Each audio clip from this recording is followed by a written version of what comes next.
Welcome students, मेकेडीजी civil platform में सभी का स्वागत है। तो जो हमारा ये कोर्स चल रहा है इसमें हमने अभी तक क्या क्या कवर कर लिया है। चैप्टर 1 ऑफ सॉइल मैकेनिक्स, उसके कंप्लीट न्यूमेरिकल क्वेश्चंस और ऑब्जेक्टिव क्वेश्चंस को कवर कर लिया है। साथ ही हमने चैप्टर 2 में क्लासिफिकेशन ऑफ सॉइल और किस तरह से डिफरेंट मेथड्स हैं सॉइल को क्लासीफाई करने की, किस तरह के मल्टीपल चॉइस क्वेश्चंस बन सकते हैं, उन सभी को डिस्कस कर लिया है। साथ ही हमने नेक्स्ट चैप्टर में देखा सॉइल का स्ट्रक्चर एंड क्ले मिनरलॉजी, जो कि आपके एग्जाम के लिए इम्पोर्टेंट भी है, और साथ ही हमने किस तरह के क्वेश्चंस उससे आएंगे उन क्वेश्चंस को भी डिस्कस कर लिया है। अब हमारा नेक्स्ट चैप्टर आ रहा है chapter 4, effective stress in soil. अब अगर हम यहाँ पर बात करें कि इफेक्टिव स्ट्रेस इन सॉइल, सबसे पहले तो बात ये आती है कि effective stress in soil. Good evening all, good evening Radhika, Nivedita, Neha, Sachin, Nagendra, Bharti, Ravinder Singh,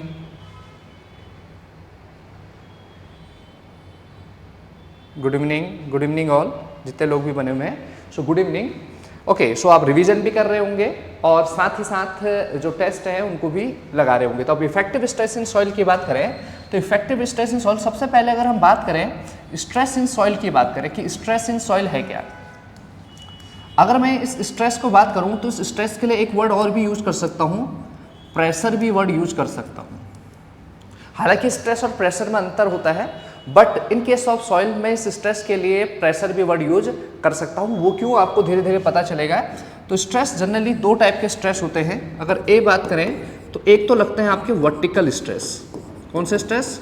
vertical stress. Vertical stress means जो वर्टिकल डायरेक्शन में लोड आ रहे हैं उनके द्वारा किसी प्लेन में लगने वाले प्रेशर या स्ट्रेस को हम वर्टिकल स्ट्रेस बोल सकते हैं। और यानी इस तरह से हॉरिजॉन्टल प्लेन में वर्टिकल लोड के कारण लगने वाले स्ट्रेस को हम वर्टिकल स्ट्रेस बोल सकते हैं। और दूसरा जो स्ट्रेस हो सकता है वो क्या हो सकता है आपका? हॉरिजॉन्टल स्ट्रेस, यानी कि इसकी डायरेक्शन हॉरिजॉन्टल रहने वाली है। हॉरिजॉन्टल रहेगी तो वो कौन से प्लेन में लगेगा? मोस्टली आपका वर्टिकल प्लेन में। तो आपका हॉरिजॉन्टल स्ट्रेस ऑन सॉइल। अब वर्टिकल स्ट्रेस भी अगर हम बात करें, विशु, ओके विशु भी है, गुड इवनिंग विशु, ओके। सो वर्टिकल स्ट्रेस अगर हम बात करें तो ये किसके कारण हो सकता है? एक तो first due to weight of soil, कि सॉइल का खुद के वेट के कारण या उसके ऊपर जो एक्स्ट्रा वेट लग रहा है उसके कारण। तो जनरली ये तीन टाइप के हो जाते हैं। एक तो हो जाता है आपका टोटल स्ट्रेस, एक हो जाता है आपका इफेक्टिव स्ट्रेस, जिसको हम आज कवर करने वाले हैं, इफेक्टिव स्ट्रेस।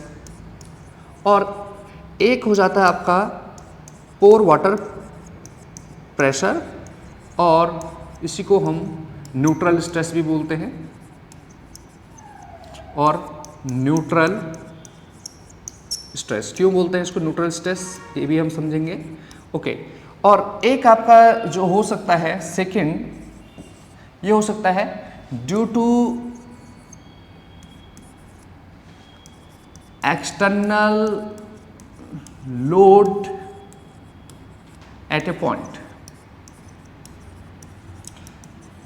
तो ड्यू टू एक्सटर्नल लोड किसी पॉइंट पे लग सकते हैं। इसके लिए आपकी दो थ्योरी हो सकती हैं, कभी आपके कुछ पॉइंट लोड के कारण, यूडीएल के कारण, यूवीएल के कारण। तो हमारी थ्योरी आती है एक आपकी बोस्निक्स थ्योरी, और एक आती है आपकी वेस्टरगार्ड थ्योरी। इनको हम डिस्कस करेंगे आगे कि स्ट्रेटिफाइड सॉइल के लिए होती है या अनस्ट्रेटिफाइड सॉइल के लिए होती है वेस्टरगार्ड थ्योरी। और साथ ही इसमें न्यूमार्क इन्फ्लुएंस चार्ट क्या होता है, न्यूमार्क ने क्या बोला, और किस तरह से आप प्रेशर इंटेंसिटी निकाल सकते हैं, उससे भी क्वेश्चन आए हुए हैं। तो इनको हम देखने वाले हैं due to external load at a point, कि कोई पॉइंट लोड लग गया। पॉइंट लोड कैसा लग सकता है? जैसे फुटिंग है, तो फुटिंग का लोड जब आपका सॉइल पे लगेगा तो सॉइल के द्वारा उस फुटिंग के जस्ट नीचे या किसी एक पर्टिकुलर डिस्टेंस में, आर डिस्टेंस में कितना आपका वर्टिकल स्ट्रेस लग जाता है, ये आपका बोस्निक्स और वेस्टरगार्ड ने बताया था। साथ ही हॉरिजॉन्टल स्ट्रेस की बात करें तो हॉरिजॉन्टल स्ट्रेस मीन्स जैसे कोई रिटेनिंग स्ट्रक्चर है उस रिटेनिंग स्ट्रक्चर में जो आपका उसके नीचे रिटेनिंग सॉइल है, उस सॉइल के द्वारा जो हॉरिजॉन्टल स्ट्रेस लगता है, ये 3 टाइप के हो सकते हैं, जिसको हम बोलते हैं हॉरिजॉन्टल स्ट्रेस के लिए एक वर्ड और भी आ सकता है, अर्थ प्रेशर। क्या वर्ड भी आ सकता है? Earth pressure. तो ये जो अर्थ प्रेशर है ये 3 टाइप के होते हैं। एक तो होता है आपका earth pressure at rest, earth pressure at rest. एक होता है आपका active earth pressure, active earth pressure. और एक होता है आपका passive earth pressure, passive earth pressure. तो मैंने बोला वही स्ट्रेस को हम प्रेशर के नाम से भी जान सकते हैं यहाँ पर। हालांकि प्रेशर हमेशा नॉर्मल टू द प्लेन होता है और स्ट्रेस कैसे भी डेवलप हो सकता है, परपेंडिकुलर टू प्लेन भी और टेंजेंशियल टू प्लेन भी।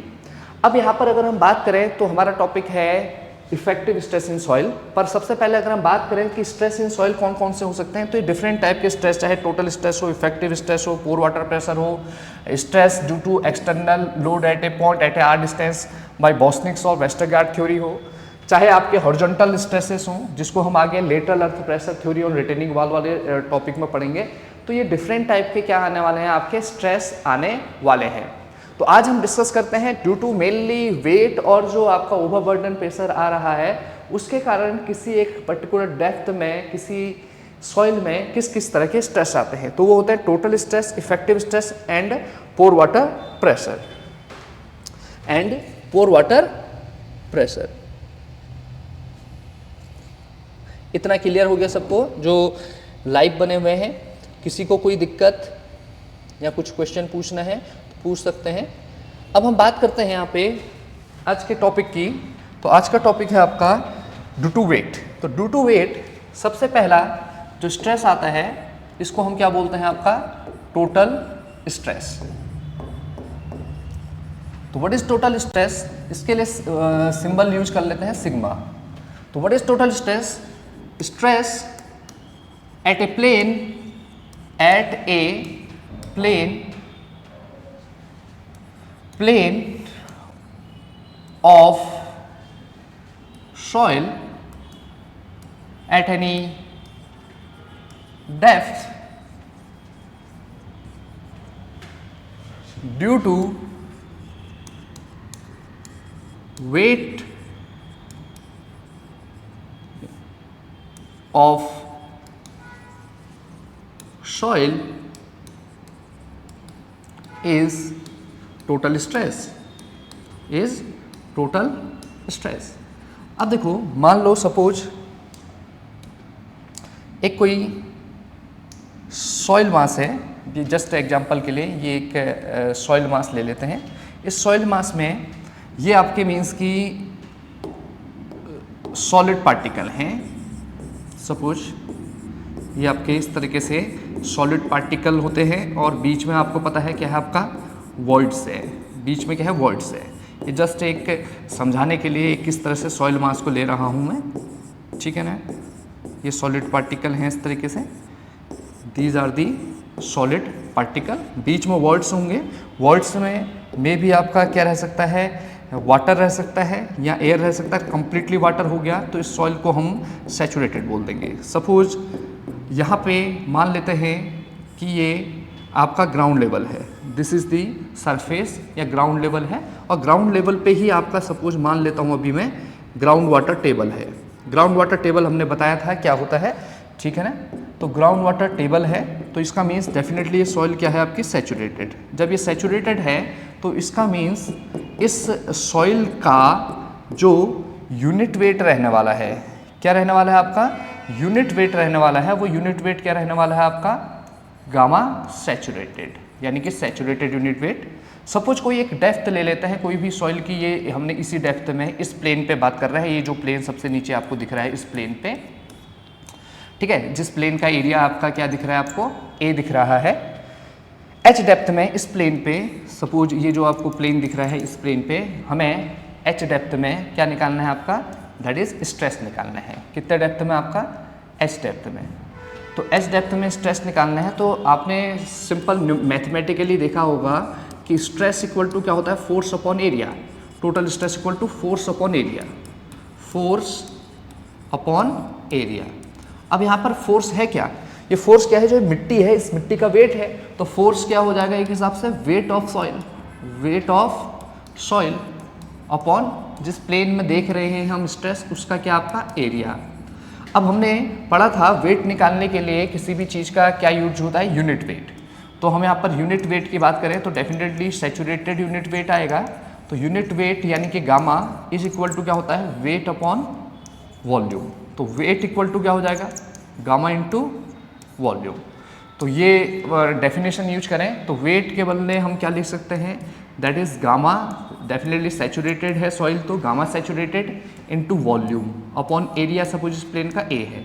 अब अगर मैं आपसे पूछूं इस सॉइल का, जो ये सॉइल दिख रही है इसका वॉल्यूम बताओ, तो वॉल्यूम क्या हो जाएगा, मतलब वॉल्यूम इक्वल टू क्या होता है, जो भी इसका एरिया होगा, एरिया इनटू हाइट, यानी कि gamma saturated volume equal to क्या हो जाएगा, जो इसका एरिया है इनटू इसकी जो हाइट है या depth of the plane from the ground level, की ग्राउंड लेवल से इस प्लेन की आपकी डेप्थ कितनी है, h है, अपॉन एरिया। तो एरिया से एरिया कैंसिल आउट हो गया, तो हमारा टोटल स्ट्रेस का फॉर्मूला आ जाएगा किसी भी एक सैचुरेटेड सॉइल मास के लिए, gamma saturated into H.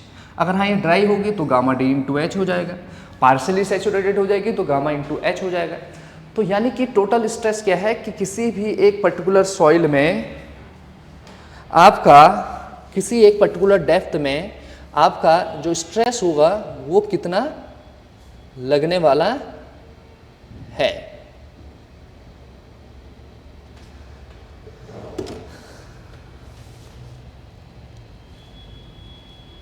Okay, तो दिस इज, तो अनिल, राधिका, नेहा, भारती, निवेदिता, रविंदर, नागेंद्र एंड ऑल जो आपके बने हुए हैं, तो ये क्लियर हो गया होगा यहाँ तक। अब हम बात करते हैं, ये तो हो गया टोटल स्ट्रेस की बात।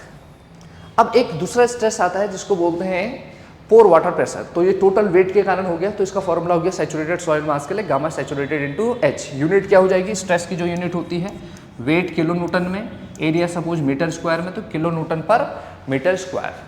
तो ये वेट के कारण मिट्टी में कितना आपका दबाव पड़ रहा है, इसीलिए इसको टोटल प्रेशर भी बोल सकते हैं हम, ठीक है ना। Total pressure at a plane, किसी प्लेन में, किसके कारण, मिट्टी के वेट के कारण। अब दूसरा जो प्रेशर आता है उसको हम बोलते हैं पोर वाटर प्रेशर, पोर वाटर प्रेशर, पोर वाटर प्रेशर। तो पोर वाटर प्रेशर क्या है, अगर पोर वाटर प्रेशर की बात करें तो जैसे पता चल रहा है, पोर माने क्या होता है, पोर माने छिद्र, यानी जो होल है या जो वॉइड्स हैं उनको पोर बोला जाएगा। अब वॉइड्स में क्या रहता है आपको पता है, या तो वाटर रहेगा या एयर। अगर कंप्लीटली वाटर है, जैसे अभी हमने जो एग्जांपल लिया है उसमें सॉइल सैचुरेटेड है, तो कंप्लीटली क्या रहेगा आपका, वाटर रहेगा। तो अगर हम यहाँ पर पोर वाटर प्रेशर की बात करें तो स्ट्रेस या प्रेशर बोल सकते हैं, pressure at a depth due to weight of water is known as pore water pressure. अब हम जानते हैं, हमने जब पास्कल लॉ बोला तो ये जो आपका प्रेशर रहता है ये ऑल डायरेक्शन में क्या रहता है आपका, इक्वल रहता है। तो इसका जो नेट इफेक्ट रहने वाला है, जो आपके पार्टिकल है, पार्टिकल को आपस में कंबाइन करने के लिए या उनको क्लोजर स्टेट में लाने के लिए नहीं रहता है, ठीक है। तो आपका इस पर्टिकुलर स्ट्रेस को हम क्या भी बोल देते हैं, पोर वाटर प्रेशर को ऑल्सो क्या बोल देते हैं आपका, न्यूट्रल स्ट्रेस भी बोल देते हैं। क्या भी बोल देते हैं आपका, न्यूट्रल स्ट्रेस। अब इसको कैसे मेजर किया जाता है, इसको मेजर करने के लिए इसको मेजर कैसे किया जाएगा, मेजरमेंट कैसे कर सकते हैं, इसको मेजरमेंट कर सकते हैं इसको हेल्प पे किसी भी प्रेशर मेजरिंग डिवाइस लाइक आपका पीजोमीटर या यूट्यूब मैनोमीटर ETC, जो भी आपकी प्रेशर मेजरिंग डिवाइस हैं, इनकी हेल्प से हम इसको मेजर कर सकते हैं। किसको, आपका पोर वाटर प्रेशर को। इसके लिए जो सिंबल यूज होता है वो क्या यूज होता है, U, स्मॉल u। अब इसको कैसे निकाल लेंगे, सिंपल सी बात है कि अगर हम यहाँ पर बात करें कि जो आपका प्रेशर हो जाएगा, pressure equal to pore water pressure equal to क्या होगा, वही पानी का वेट। पानी का वेट क्या होता है, गामा डब्ल्यू इंटू कितने हाइट में, H.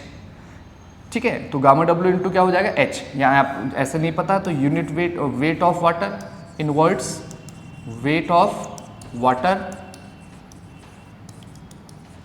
In words but area of words. तो वेट ऑफ वाटर क्या हो जाएगा, gamma W into volume of water in words upon area of words. ठीक है, एरिया ऑफ वाटर कर लेते हैं। तो गामा डब्ल्यू कितना है आपका, एरिया ऑफ वाटर है, into H upon area W. तो यहाँ से अगर हम बात करें तो pore water pressure equal to क्या हो जाएगा, unit weight of water into H. जहाँ पर आपको पता है ये भी kilo newton per metre square में आएगा, और यूनिट वेट ऑफ वाटर कितना होता है सब जानते हैं, unit weight of water equal to 9.81 kilo newton per metre cube. कभी कभी रफली कैलकुलेशन पर्पज़ के लिए इस चैप्टर में हम इसको 10 किलो न्यूटन पर मीटर, जब उसने दिया हो कि आप यूनिट वेट ऑफ वाटर 10 ले लो, क्योंकि कैलकुलेशन पर्पज़ के लिए कभी कभी वो आपको बोल देता है, तो ये आपको ध्यान रखना है। तो अगर हम यहाँ पर बात करें कि पोर वाटर प्रेशर क्या है, पानी के द्वारा किसी एक डेप्थ में जो प्रेशर लगता है उसे क्या बोलते हैं आपका, पोर वाटर प्रेशर। इसको कैसे मेजर किया जाता है पूछा जाएगा, तो कैसे मेजर किया जाता है, विद हेल्प ऑफ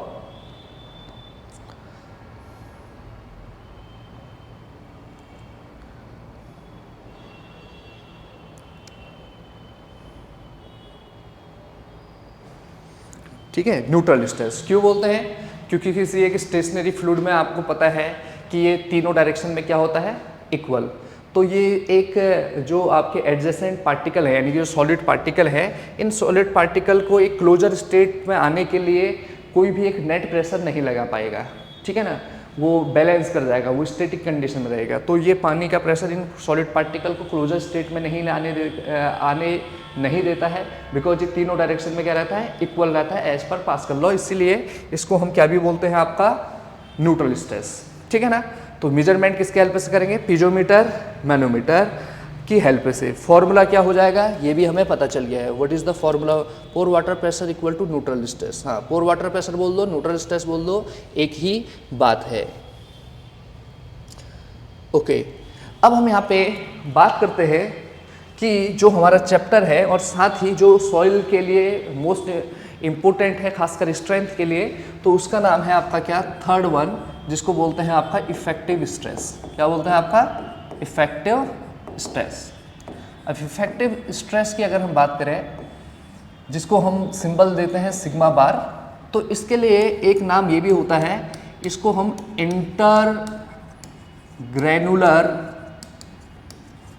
प्रेशर भी बोलते हैं। इंटर ग्रैनुलर प्रेशर क्यों बोलते हैं इंटर ग्रैनुलर प्रेशर, यहाँ पर देखो क्या वर्ड आ रहा है, ग्रेन। क्या वर्ड आ रहा है, ग्रेन। ग्रेन का मतलब हमने बताया था, ग्रेन का मतलब क्या होता है, सॉलिड, या हम उसको पार्टिकल भी बोलते हैं, सॉलिड या पार्टिकल भी बोलते हैं। अब अगर हम यहाँ पर बात करें तो इंटरग्रैनुलर प्रेशर क्या है, that is solid to solid contact pressure, solid to solid contact pressure बोल दो, या grain to grain contact pressure बोल दो। इसी को हम क्या बोलते हैं आपका, इफेक्टिव स्ट्रेस। ये इफेक्टिव स्ट्रेस का कॉन्सेप्ट जो है, कॉन्सेप्ट वाज गिवन बाय जो हमारे फादर ऑफ सॉइल मैकेनिक्स हैं, उन्होंने दिया था। कौन है father of soil mechanics, that is Karl von Terzaghi. तो कार्ल वॉन तरज़ागी ने ये कॉन्सेप्ट दिया था किस चीज़ का आपका, दैट इज इफेक्टिव स्ट्रेस का। और इन्होंने यह भी बताया कि आपका जो शेयर स्ट्रेंथ रहेगी, shear strength of soil is function of effective stress. अब जिसको ये नहीं पता, एफ मतलब, एफ का मतलब होता है यहाँ पर जैसे एफ लगा दिया तो function of means that is, इसको आप बोल सकते हैं डिपेंड्स ऑन, जनरली किस पे डिपेंड करती है आपकी, डिपेंड्स ऑन इफेक्टिव स्ट्रेस। अब ये जो इफेक्टिव स्ट्रेस है, नॉट ए सिग्मा बार जो है, नॉट ए फिजिकल पैरामीटर। अब फिजिकल पैरामीटर क्या होता है? ऐसे पैरामीटर जैसे फिजिक्स है, जैसे मास है, डिस्टेंस है, वेलोसिटी है, ये सारे क्या है आपके फिजिकल पैरामीटर है। पर ये इफेक्टिव स्ट्रेस फिजिकल पैरामीटर है and can not be measured, can not be measured. इसको हम मेजर नहीं कर सकते हैं। तो कैसे निकालेंगे? जैसे टोटल स्ट्रेस को मेजर, टोटल स्ट्रेस को कैसे मेजर करेंगे? आपको पता है डेप्थ, किसी डेप्थ में, और उसका यूनिट वेट निकालने के लिए नंबर ऑफ मेथड्स हैं। यूनिट वेट ऑफ सॉइल निकालने के लिए core cutter method, sand displacement method, sand replacement method, water balloon method, ठीक है ना, या rubber balloon method, radiation method, ये डिफरेंट मेथड्स होती हैं यूनिट वेट ऑफ सॉइल निकालने की। तो in unit weight of soil को अगर हम निकाल पाएँ और हमें किसी डेप्थ में निकालना हो तो हम टोटल स्ट्रेस निकाल सकते हैं आसानी से वेट के कारण।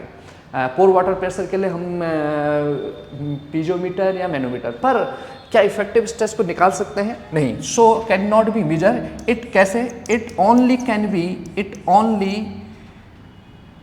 कैन बी डिटरमाइन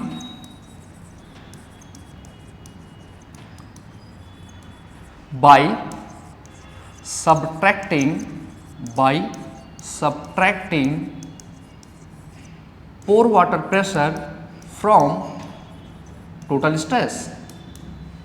क्योंकि हम जानते हैं कि टोटल स्ट्रेस किसके कारण है? वेट ऑफ सॉइल के कारण। किसके कारण?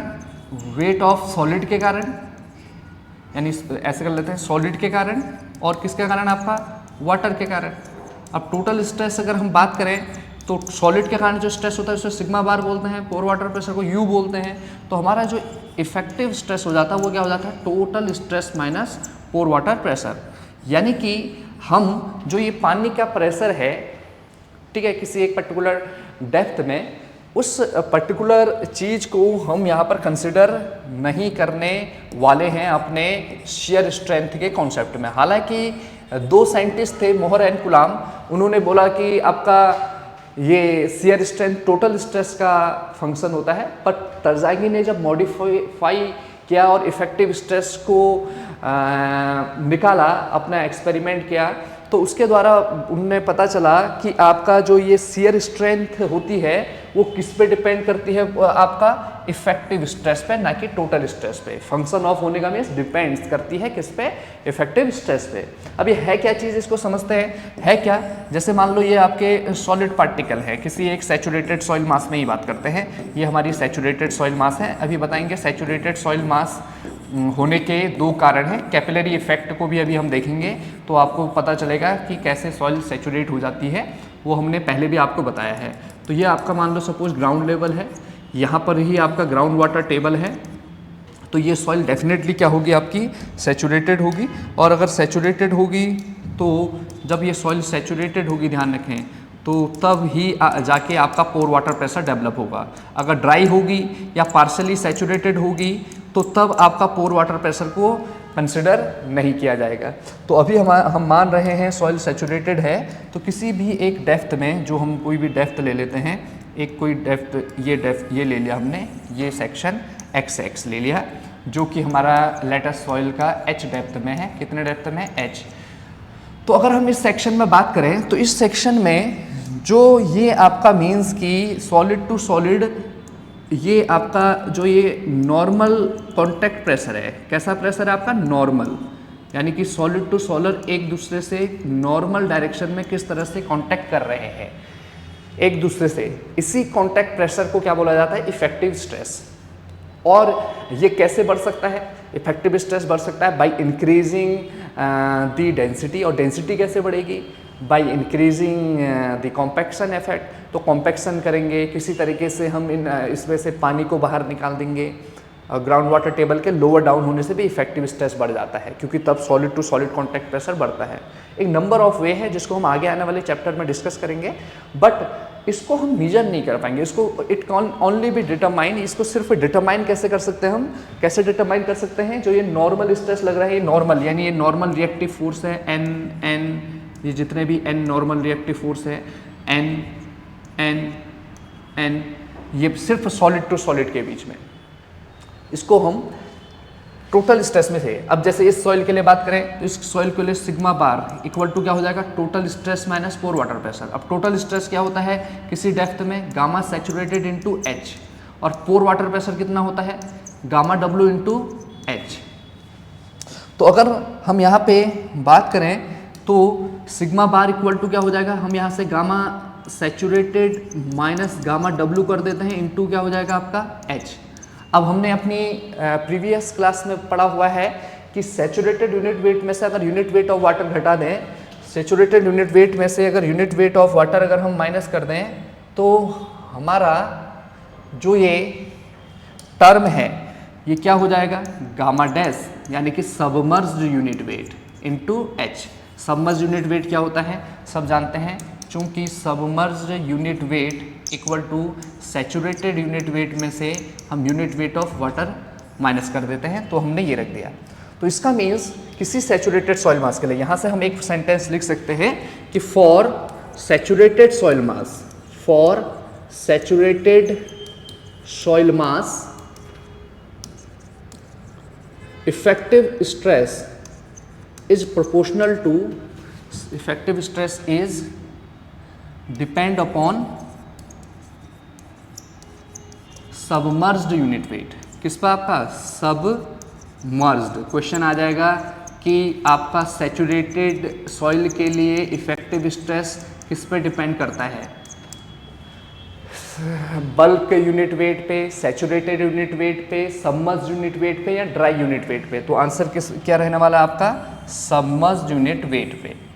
ठीक है, अब यहाँ से आपके न्यूमेरिकल भी बन जाएंगे आसानी से। कैसे न्यूमेरिकल बन जाएंगे आपके, गामा सबमर्ज्ड, बिल्कुल गामा सबमर्ज्ड। ठीक है, तो हमने पढ़ा 3 टाइप के स्ट्रेस। सबसे पहले तो हमने क्या अभी तक कर लिया, फिर एक न्यूमेरिकल करते हैं, फिर आगे different cases of effective stress देख रहे हैं। हमने बोला स्ट्रेस, वैसे स्ट्रेस होता क्या है, internal reactive force upon area. ठीक है, बट हम स्ट्रेस को यहाँ पर किस तरह से देख रहे हैं सॉइल के केस में, कि या तो मिट्टी के वेट के कारण, या हमारे बिल्डिंग के वेट के कारण, या किसी अदर आपका कंपोनेंट जो एक्सटर्नल लग रहा है उसके कारण मिट्टी पे जो प्रेशर डेवलप हो रहा है उसी को हम स्ट्रेस बोल रहे हैं। और ये जो स्ट्रेस है ये किसी एक हॉरिजॉन्टल प्लेन में लग सकता है, due to the vertical direction में लगने वाले लोड के कारण उसको हम वर्टिकल स्ट्रेस बोल देंगे। और जब मिट्टी आपका हॉरिजॉन्टल डायरेक्शन में प्रेशर लगाएगी उसको तो इन स्ट्रेसेस को भी हम इसको अलग चैप्टर में पढ़ेंगे, इसको अलग चैप्टर में पढ़ेंगे अभी आगे आने वाले क्लासेस में। अब टोटल स्ट्रेस क्या हो गया, इसके कारण किसी सैचुरेटेड सॉइल के लिए टोटल स्ट्रेस क्या होता है, गामा सैचुरेटेड इनटू एच। पर इस टोटल स्ट्रेस में आपका पानी का भी प्रेशर लगा हुआ है, जिसको हम न्यूट्रल स्ट्रेस भी बोलते हैं। क्यों बोलते हैं न्यूट्रल स्ट्रेस, क्योंकि फॉर ए स्टेशनरी फ्लूइड पानी का प्रेशर सभी डायरेक्शन में क्या होता है, सेम होता है। अब जब सभी डायरेक्शन में सेम होगा तो जो इसका नेट इफेक्ट रहेगा सॉलिड पार्टिकल को क्लोजर स्टेट में लाने के लिए वो क्या रहेगा, 0। तो इसीलिए ये हमारे सॉइल के इंटरग्रेनुलर प्रेशर को बढ़ाने में योगदान नहीं दे रहा है, या उसमें आपका बहुत ज़्यादा महत्व नहीं रख रहा है हमारे मीन्स की सॉइल के स्ट्रेंथ पैरामीटर, इसलिए इसको न्यूट्रल स्ट्रेस बोल रहे हैं। मेजरमेंट इसका इस तरह से किया जाएगा, फॉर्मूला क्या हो जाएगा, गामा डब्ल्यू इंटू एच हो जाएगा। फिर हमारा आता है main effective stress. Effective stress को क्या भी बोलते हैं, पहला ये सॉलिड टू सॉलिड या grain to grain contact pressure आपका क्या कहलाता है, इफेक्टिव स्ट्रेस कहलाता है। इसको किसने दिया था पूछा जाएगा तो कार्ल वॉन तरजागी ने। इन्होंने ये भी बोला कि शियर स्ट्रेंथ होती क्या है, शियर स्ट्रेंथ आगे आने वाले देखेंगे, पर शियर स्ट्रेंथ किसका फंक्शन होता है, इफेक्टिव स्ट्रेस का। ये एक फिजिकल पैरामीटर नहीं है, यानी कि इसको हम मेजर नहीं कर सकते हैं। फिजिकल पैरामीटर ऐसे पैरामीटर जिसको मेजर किया जा सकता है, जैसे जिसके लिए कोई मेजरिंग डिवाइस बनी हुई है, इसके लिए कोई एक ऐसा मेजरिंग डिवाइस नहीं है कि इफेक्टिव स्ट्रेस को आप मशीन लगाओ और इफेक्टिव स्ट्रेस निकाल लो।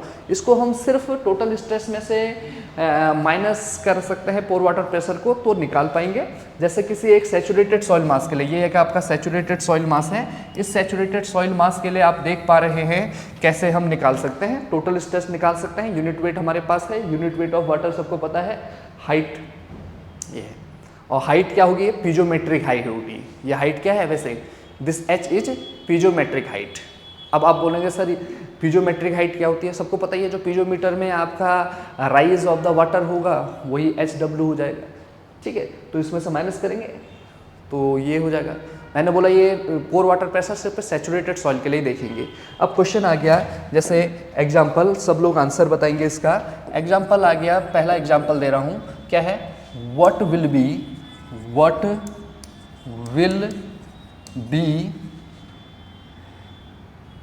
इफेक्टिव स्ट्रेस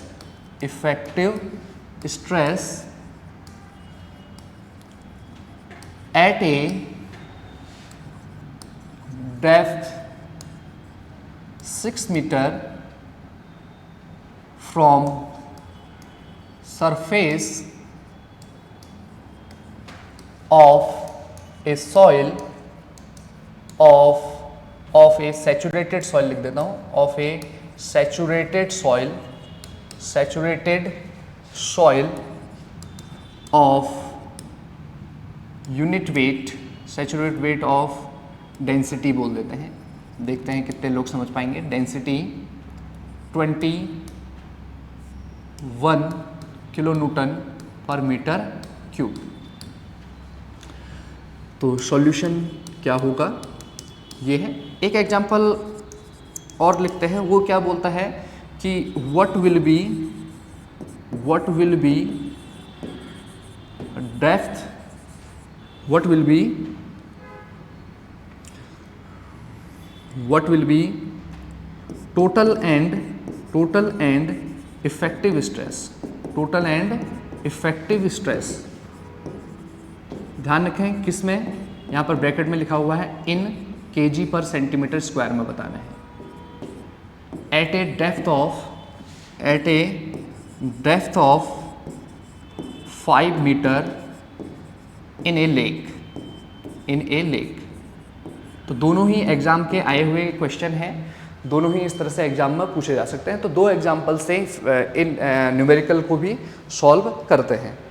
तो पहला क्वेश्चन है कि बताइए इफेक्टिव स्ट्रेस क्या हो जाएगा at a depth of 6 metre from surface, यानी कि ये है सरफेस बोल दो या ग्राउंड लेवल बोल दो, एक ही बात है।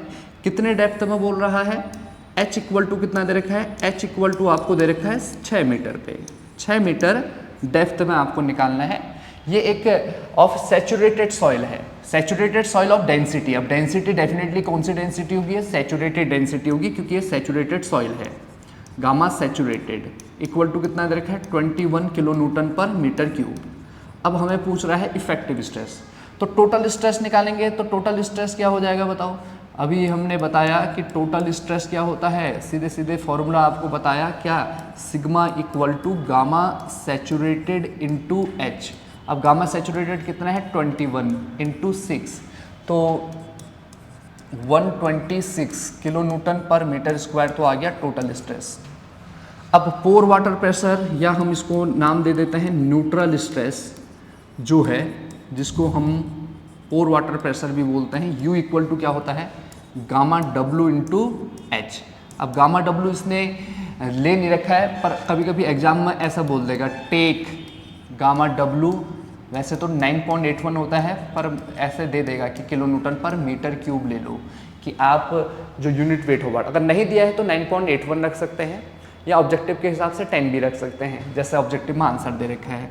तो गामा W 10 हो गया, हाइट कितनी होगी h, तो कितना हो गया आपका 60 kilo newton per metre square. अब बात आ रही है किसकी, वो इफेक्टिव स्ट्रेस की। अब सिंपल सा बात है कि effective stress is equal to sigma minus क्या हो जाएगा U, तो 126 माइनस 60, तो 66 kilo newton per metre square, यानी कि जो grain to grain contact pressure है 67.14 निकाला हुआ है आपका सचिन, बिल्कुल इन्होंने 67.14 लिया हुआ है, इन्होंने गामा W को क्या ले लिया होगा, 9.81 ले लिया हुआ है। तो ये तो हो गया आपका पहला क्वेश्चन, ठीक है। This is the first question जो आपको एग्जाम में पूछा जाएगा, ठीक है। तो ये है आपका पहला क्वेश्चन, ये सबने कर लिया है, लगभग सभी जो स्टूडेंट्स बने हुए हैं वो कर रहे हैं इसको सॉल्व, और सबने इसका आंसर भी दे दिया है बिल्कुल सही तरीके से। 67.14 67, ठीक है। तो सभी सॉल्व कर दिए हैं।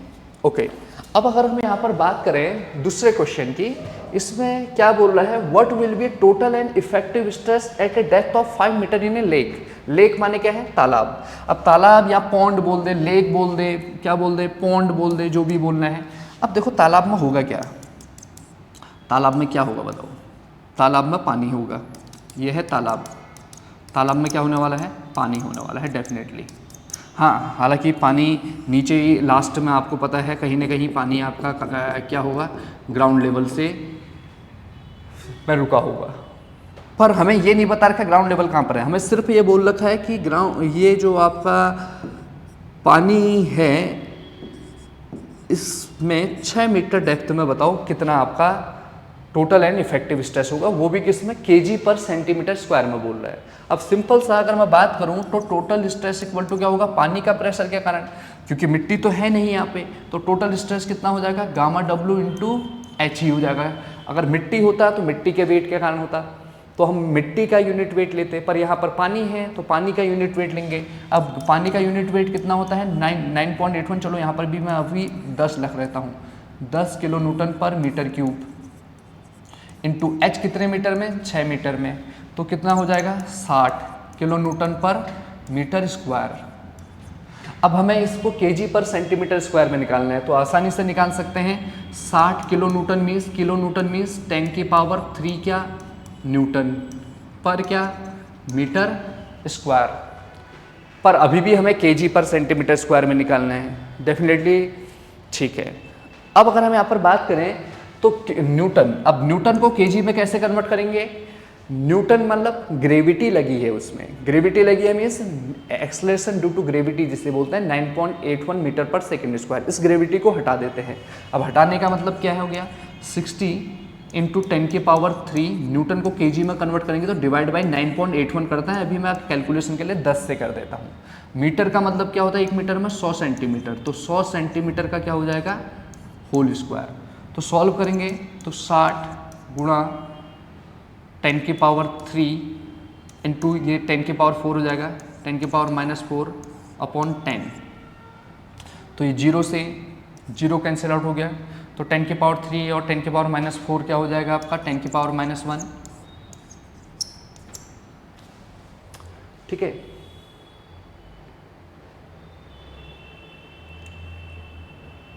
तो क्या हो जाएगा ये 0.6 केजी पर सेंटीमीटर स्क्वायर आ जाएगा।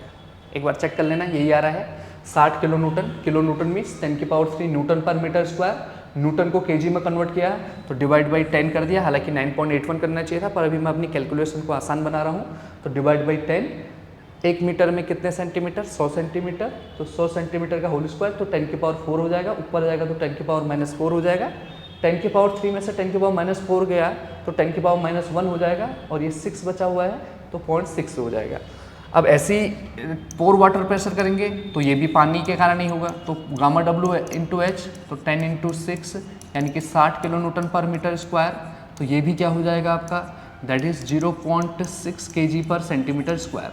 बट अगर हम यहाँ पर बात करें 5 मीटर डेप्थ में बोला है, अच्छा 5 मीटर मैंने गलत कर दिया, 6 मीटर ले लिया, कोई नहीं 6 मीटर डेप्थ में कर दो, कोई नहीं, वो ऊपर वाला भी 6 मीटर ही याद आ रहा था मुझे, 6 मीटर तो 0.5 आ जाएगा, कोई नहीं 6 मीटर होगा तो 0.6 आ जाएगा, कोई दिक्कत की बात है नहीं, 6 मीटर नीचे मैंने मान लिया। अब अगर हम इफेक्टिव स्ट्रेस की बात करें तो इफेक्टिव स्ट्रेस इक्वल टू क्या हो जाएगा, total stress minus pore water pressure, तो टोटल स्ट्रेस कितना है 0.6 माइनस 0.6 तो क्या हो जाएगा 0। सिंपल सी बात है, इफेक्टिव स्ट्रेस तो आना ही नहीं था, क्योंकि इफेक्टिव स्ट्रेस क्या होता है, solid to solid contact pressure.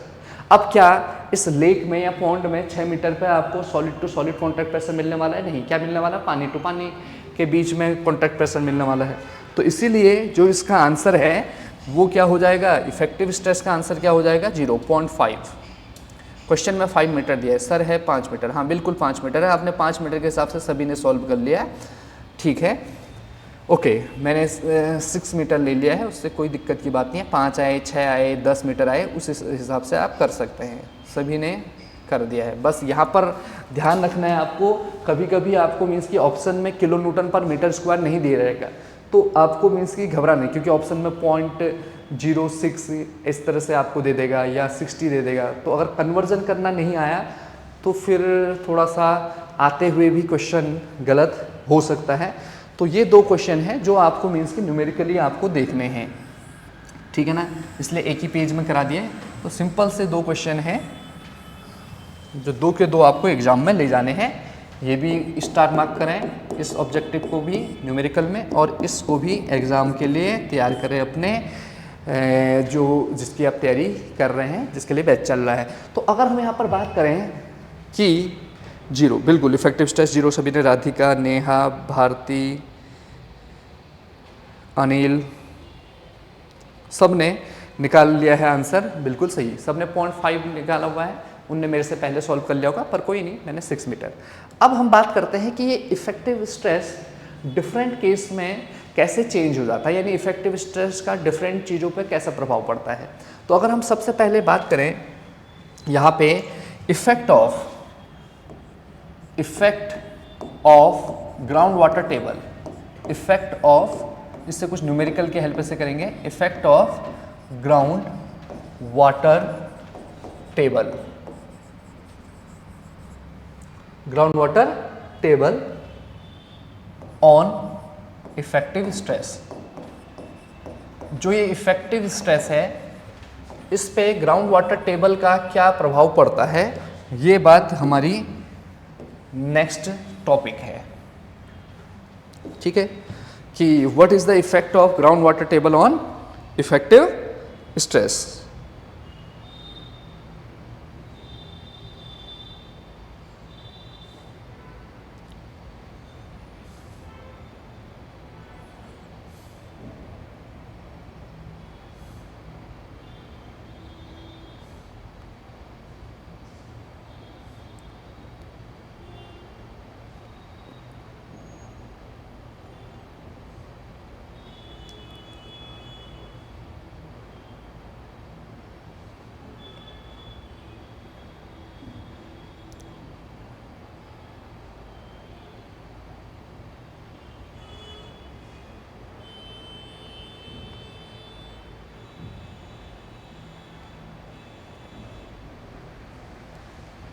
Okay, तो अब देखें यहाँ पे क्या हो रहा है। ये सपोज हमारा क्या है, ग्राउंड लेवल है, ग्राउंड लेवल, जिसको शॉर्टकट में क्या लिख देते हैं, सब जानते हैं, GL, क्या लिख देते हैं, ग्राउंड लेवल, या इसको सरफेस भी बोल सकते हैं। अब हमारा ग्राउंड वाटर टेबल है, सपोज ये हमारा ग्राउंड वाटर टेबल है। ये ग्राउंड वाटर टेबल जो है यह आपका ग्राउंड लेवल से नीचे भी रह सकता है क्या ground water table? Ground water table generally आपका एक, इसको हम थेरेटिक लाइन भी बोल सकते हैं, यानी कि एक ऐसा लेवल है जहां तक कि आपका जो सॉइल के पोर्स हैं वो कंप्लीटली किससे फिल्ड होंगे, आपके वाटर से फिल्ड होंगे। और ग्राउंड वाटर टेबल से नीचे सॉइल 110% क्या होगी, सैचुरेट। सॉइल के सैचुरेट होने के मैंने दो कारण बताए थे, एक कारण तो हो सकता है ग्राउंड वाटर टेबल, और दूसरा क्या है आपका, कैपिलरी एक्शन। तो कैपिलरिटी ऑफ सॉइल का इफेक्टिव स्ट्रेस पे क्या प्रभाव पड़ता है वो भी हम देखेंगे। पहले ग्राउंड, या तो ये हो सकता है या ऐसा भी हो सकता है कि जो ये आपका ग्राउंड वाटर टेबल हो, ये कहाँ हो आपका, that is above the ground level हो। या तो ग्राउंड वाटर टेबल क्या हो, ये तो है केस फर्स्ट। केस फर्स्ट ये है कि GWT is above ground level, या केस टू ऐसा हो सकता है कि GWT ग्राउंड वाटर टेबल जो हो वो बिलो हो ग्राउंड लेवल। तो ये फर्स्ट केस कब आएगा, फर्स्ट केस वही जैसे लेक वाला या तालाब वाला आ गया कि आपका मीन्स कि इतना पानी आ गया, मान लो अंडरग्राउंड वाटर है वो इतना आ गया कि सीधे आपका पूरा ज़मीन से ऊपर उठ के आ गया और उसने वहाँ पर एक पॉन्ड या तालाब जैसा बना दिया है, तो वो वाला केस है। पर जो जनरल केस है जहाँ पर सॉइल है जिसके ऊपर हमें कंस्ट्रक्शन करना है, मोस्ट ऑफ द कंस्ट्रक्शन करना है, उस केस में आपका ग्राउंड वाटर टेबल किसी एक पर्टिकुलर डेप्थ में ग्राउंड लेवल से कहाँ है, नीचे है। तो अब ये ग्राउंड वाटर टेबल फ्लक्चुएट करता रहता है। कैसे फ्लक्चुएट करता रहता है, जैसे आपकी बरसात का मौसम होगा, बहुत ज़्यादा बारिश होगी तो आप देखते होंगे पॉन्ड में आपका ये लेवल बढ़ता रहेगा, ऊपर जाता रहेगा। तो ग्राउंड लेवल से किसी एक डेप्थ में इफेक्टिव स्ट्रेस पे क्या प्रभाव पड़ेगा, ये टॉपिक है। या अगर मान लो ग्राउंड लेवल से नीचे था ये केस 2 में, तो उस केस में अगर लगातार बारिश होती रहेगी तो ऊपर जाएगा। मान लो सूखा पड़ गया आपका, मीन्स कि 7-8 महीने से बारिश ही नहीं हुई, बरसात के महीने में बारिश नहीं हो रही है, तो ग्राउंड रिचार्ज हुआ ही नहीं। क्योंकि हमें पता है फ्री वाटर जो होता है, जो ग्रेविटी वाटर होता है, वो कंट्रीब्यूट करता है कहाँ, आपका ग्राउंड वाटर टेबल में, जब आपकी फ्रीली ड्रेनेज होता है। तो यहाँ पर ये नीचे भी जा सकता है, ऊपर भी। तो तब आपका इफेक्टिव स्ट्रेस पे क्या प्रभाव पड़ेगा, ये हम देखने जा रहे हैं। अब क्लियर है? तो सबसे पहले लेते हैं केस 1 को। अब केस फर्स्ट को लेते हैं। तो केस फर्स्ट क्या है, अगर हम बात करें तो केस फर्स्ट को डिस्कस करते हैं। Case first is GWT is above GL, ground level. एक न्यूमेरिकल से समझते हैं ताकि हमारा न्यूमेरिकल भी यहाँ पर कंप्लीट हो जाए। देखें, ये ग्राउंड लेवल हो जाए, ये यहाँ पर आपका ग्राउंड वाटर टेबल है। सपोज इनिशियली ये जो ग्राउंड वाटर टेबल है ये 1.5 मीटर ऊपर थी ग्राउंड लेवल से। इनिशियली ग्राउंड वाटर टेबल यहाँ पर थी। तो अगर मैं आपसे पूछ लूँ लेट अस किसी एक पर्टिकुलर डेप्थ में, किसी भी एक पर्टिकुलर डेप्थ में कोई भी एक डेप्थ ले लेते हैं, ये डेप्थ ले लेते हैं यहाँ पे, जो कि ग्राउंड लेवल से सपोज कितने मीटर थी आपके, 10 मीटर नीचे थी, 10 मीटर नीचे थी इस पर्टिकुलर सेक्शन XX में। अगर मैं आपसे पूछूं इनिशियली पहली चीज़ तो ये ग्राउंड लेवल से नीचे, ग्राउंड वाटर टेबल ऊपर है, तो डेफिनेटली ये सॉइल 110% कैसे होगी, सैचुरेटेड। सपोज गामा सैचुरेटेड इसका कितना है, 20 kilo newton per metre cube. अब अगर मैं यहाँ पर आपसे पूछ दूँ, यहाँ पे इनिशियली जब ग्राउंड वाटर टेबल यहाँ पर था, initially ground water table 1.5 metre पर था। अब अगर यहाँ पे हम टोटल स्ट्रेस निकालें तो टोटल स्ट्रेस क्या हो जाएगा, यहाँ पर क्या है, पानी है, ये पूरे में क्या है, डेफिनेटली पानी है 1.5 मीटर में, तो पानी का वेट आएगा। तो पानी का weight means gamma W into H, plus यहाँ पर क्या है आपका, मिट्टी है, तो मिट्टी है तो ये तो हाइट ऑफ वाटर है HW है, ठीक है, तो HW आ जाएगा। पर यहाँ पर क्या आ जाएगा, गामा सैचुरेटेड यानी 20 किलो न्यूटन, और यहाँ पर मिट्टी है तो गामा सैचुरेटेड इंटू क्या हो जाएगा आपका, H हो जाएगा। वही पोर वाटर प्रेशर नहीं है, ये मिट्टी का वेट है, तो मिट्टी का वेट कितना हो जाएगा आपका 1.5। यूनिट वेट ऑफ वाटर कितना होता है सब जानते ही हैं। यूनिट वेट ऑफ वाटर अभी मैं अपनी कैलकुलेशन को आसान बनाने के लिए 10 ले लेता हूँ, वैसे 9.81 होता है। कितना होता है unit weight of water, 9.81 kilo newton per metre cube होता है। अब अगर हम यहाँ पर बात करें तो गामा W कितना है 10, SW कितना है 1.5, गामा सैचुरेटेड कितना है 20, हाइट कितनी है 10, तो ये हो जाएगा 15 प्लस 10 इंटू 1.5 कितना हो जाएगा 15, और 20 इंटू 10 तो 215 kilo newton per metre square.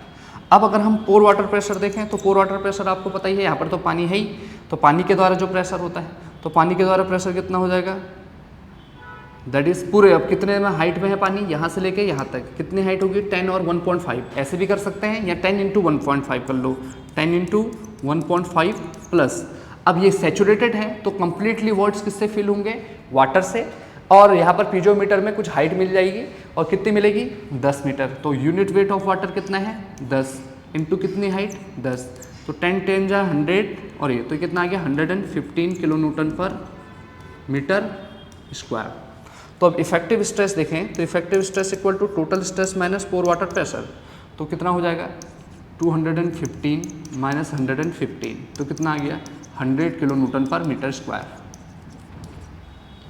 अब लेटस हम बात ही करते हैं कि लेटस ये हो गया कि ये जो ग्राउंड वाटर टेबल है,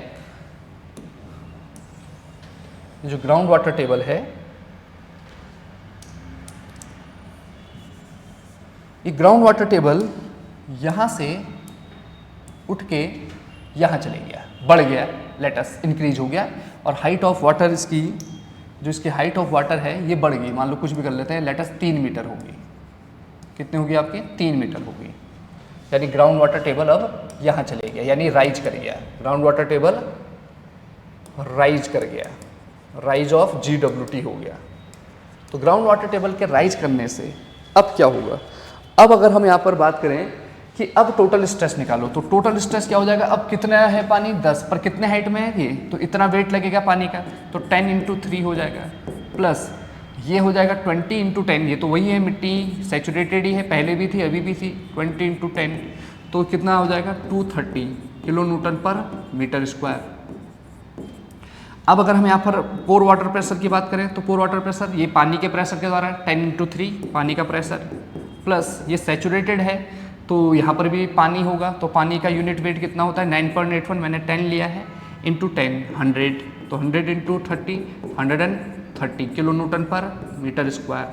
अब अगर हम यहाँ पर इफेक्टिव स्ट्रेस को देखें तो effective stress equal to total stress minus pore water pressure, यानी कि 230 माइनस 130, तो क्या हो जाएगा बताओ, दैट इज़ 100। अब यहाँ पर अगर मैं पूछूँ आपसे कि अगर ग्राउंड वाटर टेबल ऊपर जा रहा है, अगर ग्राउंड वाटर टेबल ऊपर जा रहा है तो आपको क्या नज़र आ रहा है, देखो टोटल स्ट्रेस पहले कितना था, टोटल स्ट्रेस पहले था आपका 215, अब कितना हो गया है 230, तो इसका मीन्स अगर ग्राउंड वाटर टेबल ऊपर जाएगा, ग्राउंड वाटर टेबल अगर राइज करेगा तो टोटल स्ट्रेस बढ़ रहा है, टोटल स्ट्रेस बढ़ रहा है, ये तो दिख रहा है।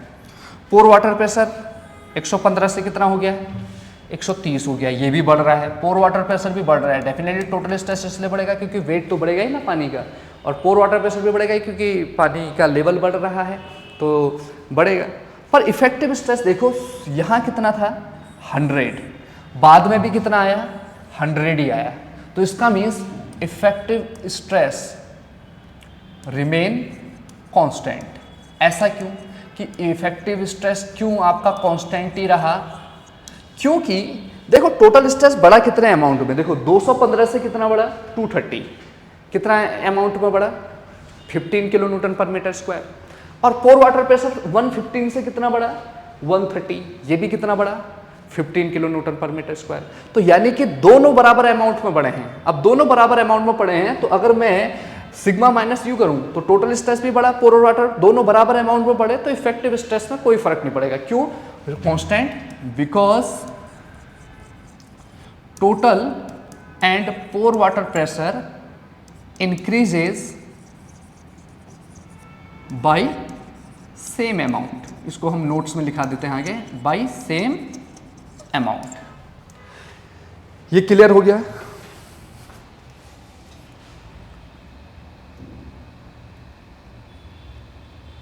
बिल्कुल, ये भी आपका सही है।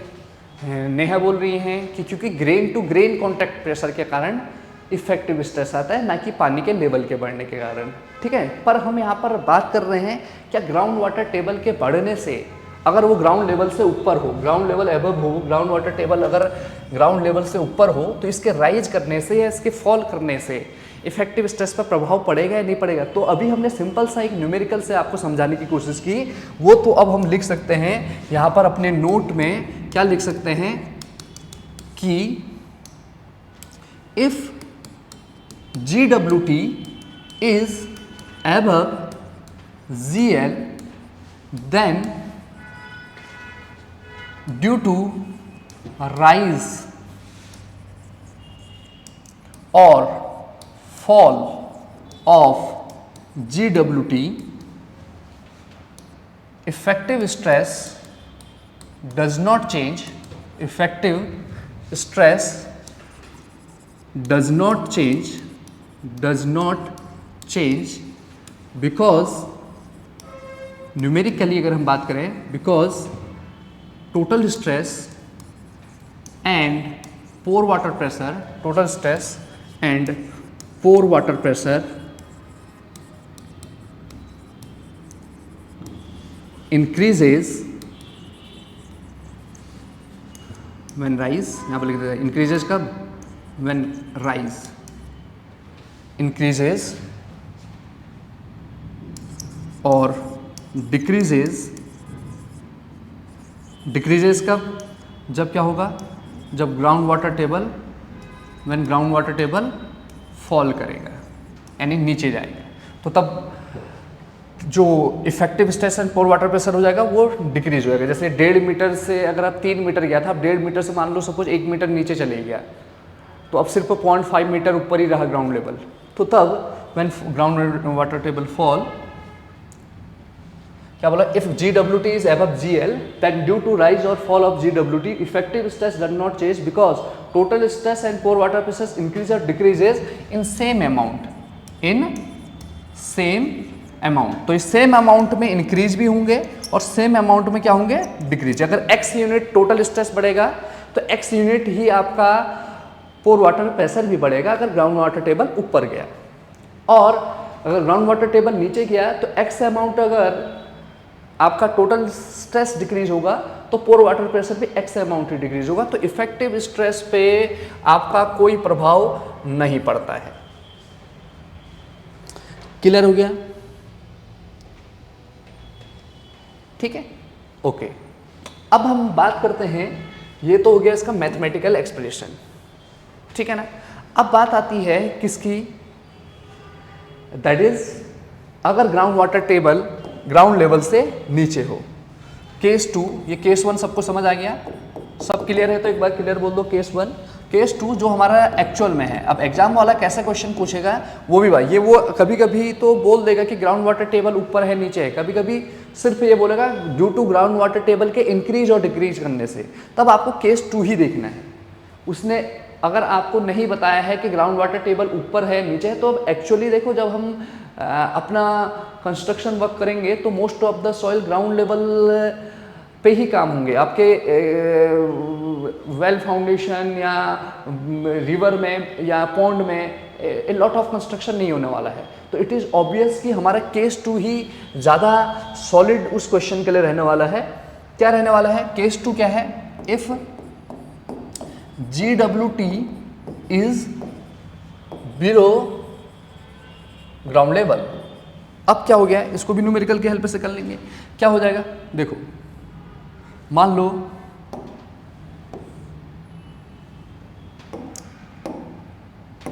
ये आपका ग्राउंड लेवल है, दिस इज ग्राउंड लेवल। अब हमारा ग्राउंड वाटर टेबल जो है, ग्राउंड वाटर टेबल जो है वो इस ग्राउंड लेवल से नीचे है, दिस इज GWT। सपोज ये ग्राउंड वाटर टेबल से 4 मीटर नीचे था। कितने मीटर नीचे था? 4 मीटर। अब हमें लेट अस ग्राउंड लेवल से 10 मीटर की डेप्थ में, 10 मीटर की डेप्थ में इफेक्टिव स्ट्रेस देखना है। अब पहली चीज तो ग्राउंड वाटर टेबल से नीचे की सॉइल तो डेफिनेटली क्या होगी आपकी? सैचुरेटेड होगी। पर ग्राउंड वाटर टेबल से जो ऊपर की सॉइल है वह पार्शियली सैचुरेटेड भी रह सकती है और क्या भी रह सकती है? ड्राई भी रह सकती है, जैसा हमें क्वेश्चन में दिया हुआ होगा, ठीक है ना। पर अगर हम बात करें ग्राउंड वाटर टेबल से, अभी मैं मान लेता हूँ पार्शियली सैचुरेटेड है या वेट सॉइल है या मॉइस्ट सॉइल है, तो इसका यूनिट वेट गामा है। सपोज गामा सैचुरेटेड में मान लेता हूँ 22 kilo newton per metre cube, और गामा मान लेता हूँ मैं आपका 19 kilo newton per metre cube. Definitely आपका ये कम ही होगा, ये ज़्यादा होगा। अब अगर मैं इस 10 मीटर पे आपसे पूछूं कि बताओ टोटल स्ट्रेस बताओ, तो इनिशियली पहले हम आपसे पूछते हैं जब ग्राउंड वाटर टेबल यहाँ पर हो, इस एक्चुअल में पहले, हालांकि ग्राउंड वाटर टेबल को कंस्ट्रक्शन करने से पहले हमेशा लोअर डाउन करना चाहिए, अदरवाइज बेयरिंग कैपेसिटी कम हो जाती है ग्राउंड वाटर टेबल के ऊपर जाने से। हम आगे जब तरजागी का बेयरिंग कैपेसिटी फार्मूला देखेंगे CNC plus QNQ plus half gamma BN gamma, तो वहाँ पर आपको पता चलेगा कि ग्राउंड वाटर का बेयरिंग कैपेसिटी भी बहुत फर्क पड़ता है। अगर वो क्यों पड़ता है? क्योंकि इफेक्टिव स्ट्रेस कम हो जाता है अगर ग्राउंड वाटर टेबल बढ़ेगा, और इफेक्टिव स्ट्रेस किस पर डिपेंड करता है? शेयर स्ट्रेंथ पे, ठीक है ना। तो ये सब चीज़, तो इनिशियली अगर मैं आपसे पूछूं कि इस सेक्शन XX पे टोटल स्ट्रेस बताओ, अब टोटल स्ट्रेस क्या हो जाएगा? देखो ये मिट्टी है, this is soil, definitely soil है, यूनिट वेट ऑफ सॉइल दे रखा है, ये भी सॉइल है, ये भी सॉइल है। ये जो सॉइल है नीचे वाली वो सैचुरेटेड है। कैसे पता चला सैचुरेटेड है? हमेशा ध्यान रखिएगा कि ग्राउंड वाटर टेबल से नीचे की सॉइल हमेशा क्या होगी? सैचुरेटेड है। और इससे ऊपर की सॉइल मैं मान लेता हूँ पार्शियली सैचुरेटेड है। कैसी है आपकी? पार्शियली सैचुरेटेड है, या ड्राई भी हो सकती है, मैं अभी पार्शियली सैचुरेटेड बोल देता हूँ। अब सिग्मा इक्वल टू क्या हो जाएगा? देखो इसका यूनिट वेट 19, कुछ नहीं करना आपने, 19 × 4, ये यूनिट वेट इंटू इसकी हाइट 4 मीटर। अब ये दूसरी डेप्थ में अगर हम बात करें, अब ये डेप्थ कितनी बची, ऊपर से लेके नीचे तक तो 10 मीटर है, ये अगर 10 मीटर है तो ये कितनी होगी बताओ, ये कितनी हो जाएगी 6 मीटर, ये कितनी हो जाएगी 6 मीटर। तो ये साथ ही साथ न्यूमेरिकल भी हो रहे हैं, आपके कॉन्सेप्ट तो क्लियर हो रहे हैं। साथ ही अगर ऐसे क्वेश्चन आ गया कि अब क्वेश्चन क्या पूछ लेगा कि एक सॉइल है, ऊपर एक पार्शियली सैचुरेटेड सैंड है, पार्शियली सैचुरेटेड क्या है आपका, सैंड है, फिर आपका 4 मीटर पे ग्राउंड वाटर टेबल लाई कर रहा है और उसका यूनिट वेट 22 है, तो बताइए 10 मीटर पे कितना इफेक्टिव स्ट्रेस हो जाएगा। तो ऐसा क्वेश्चन अगर आता है तब भी कर सकते हैं, पर साथ ही हम यहाँ पर से ये भी देख लेंगे कि ग्राउंड वाटर टेबल का क्या प्रभाव पड़ेगा। तो सिग्मा इक्वल टू 19 इंटू 4 और ये कितना है 22 इंटू, अब कितना मीटर है 6 मीटर, तो 22 इंटू 6 तो कितना आ गया, सॉल्व करके अगर हम बताएं तो सॉल्व करके ये मैं कैल्सी में सॉल्व कर देता हूँ इसको। तो सॉल्व करने पे मेरा आ रहा है 19 इंटू 4, आप भी सॉल्व करें सब लोग, प्लस 22 इंटू 6 तो 208, तो 208 kilo newton per metre square यहाँ पर क्या आ गया टोटल स्ट्रेस। अब पोर वाटर प्रेशर, अब देखो पोर वाटर क्या, ये ग्राउंड लेवल से 4 मीटर पे क्या जो वॉइड्स हैं वो कंप्लीटली फिल्ड विद वाटर है, नहीं, जब तक voids completely filled with water नहीं होंगे तब तक पोर वाटर प्रेशर किसी एक डेप्थ में डेवलप नहीं होगा। पोर वाटर प्रेशर को डेवलप होने के लिए सॉइल का सैचुरेट होना जरूरी है, तो यहाँ पर पोर वाटर प्रेशर कुछ डेवलप नहीं होगा 4 मीटर तक, ये ध्यान रखें। पर अब हमें पता है ये जो 6 मीटर है, इस 6 मीटर डेप्थ में सॉइल सैचुरेट हो गई है, यानी कि voids completely filled with water हो गए हैं, तो अब आपका उसके द्वारा एक क्या लगेगा, प्रेशर लगेगा, जिसे हम पोर वाटर प्रेशर बोलते हैं, और वो कितना होता है unit weight of water into height, कितने हाइट में 6, तो ये कितना हो जाएगा 60 kilo newton per metre square. इतनी बात समझ आई, ये जीरो क्यों हुआ, क्योंकि अगर ड्राई होगा तो तब तो सबको पता ही है, पर पार्शियली सैचुरेटेड के केस में भी आपका क्या रहने वाला है ये। तो अगर हम यहाँ पर बात करें तो ये आ गया 60। अब अगर हम यहाँ पर इफेक्टिव स्ट्रेस की बात करें तो total stress minus pore water pressure यानी 208 माइनस 60 हो जाएगा, तो 208 माइनस 60 करेंगे तो 148 kilo newton per metre square, ये आपका आ गया इनिशियली ये। अब लेट अस मानते हैं कि ये जो ग्राउंड वाटर टेबल है ये 1 मीटर राइज कर गया, 1 मीटर राइज कर गया, बारिश भी लगातार, और बाद में ये ग्राउंड वाटर टेबल राइज करके यहाँ पहुँच गया, ग्राउंड वाटर टेबल यहाँ पहुँच गया। कितना मीटर राइज कर गया ये, सपोज 1 मीटर राइज कर गया, 1 मीटर राइज कर गया, ग्राउंड वाटर टेबल क्या कर गया है आपका, राइज कर गया है, बारिश हो रही है लगातार। और इस अब क्या फ़र्क पड़ेगा, देखो 1 मीटर राइज करने से अब क्या होगा कि सॉइल कितनी सैचुरेट हो जाएगी, कितने डेप्थ में सैचुरेट हो जाएगी, 6 मीटर में तो पहले थी, अब 1 मीटर में और हो जाएगी, यानी 7 मीटर में क्या हो जाएगी, अब सैचुरेट हो जाएगी। तो अब अगर हम यहाँ पर लेटर ऐसे लिखते हैं व्हेन GWT राइज,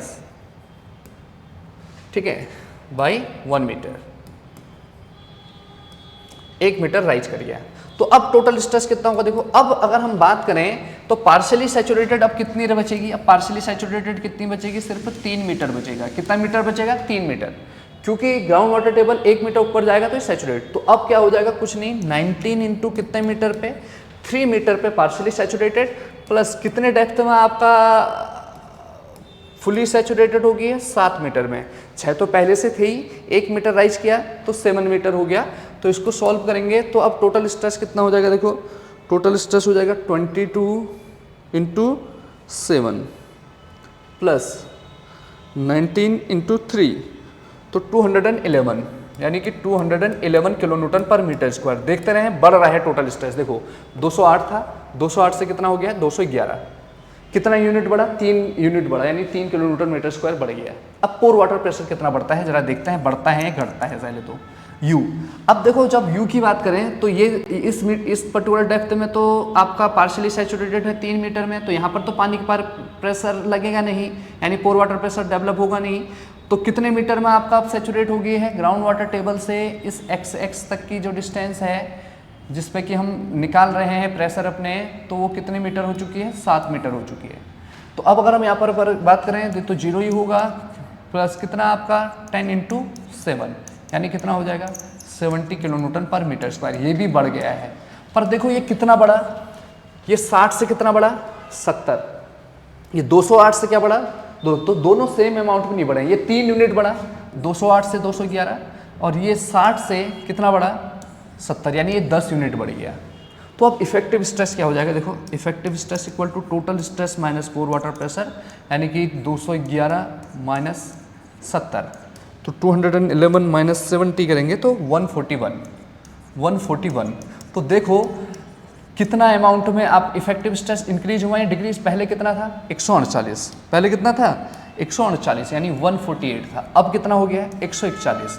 तो इफेक्टिव स्ट्रेस क्या हो गया डिक्रीज, कितना अमाउंट में डिक्रीज हुआ 7 यूनिट से, और 7 यूनिट ही आपको पता है इन दोनों का डिफरेंस है। तो यानी कि इस केस में अगर हमारा ग्राउंड वाटर टेबल राइज करता है तो ध्यान रखें, अगर ग्राउंड वाटर टेबल अगर राइज करता है तो टोटल स्ट्रेस बढ़ेगा, पोर वाटर प्रेशर भी बढ़ेगा, पर इफेक्टिव स्ट्रेस क्या हो जाएगा डिक्रीज। क्यों इसका रीजन क्या है, बिकॉज क्या total stress is increased in less amount, तो घटने वाली चीज है वो ज़्यादा बढ़ गई है, जो मतलब इफेक्टिव स्ट्रेस को कम कर रही है वो ज़्यादा बढ़ गई है, ठीक है ना। तो इसलिए in less amount than pore water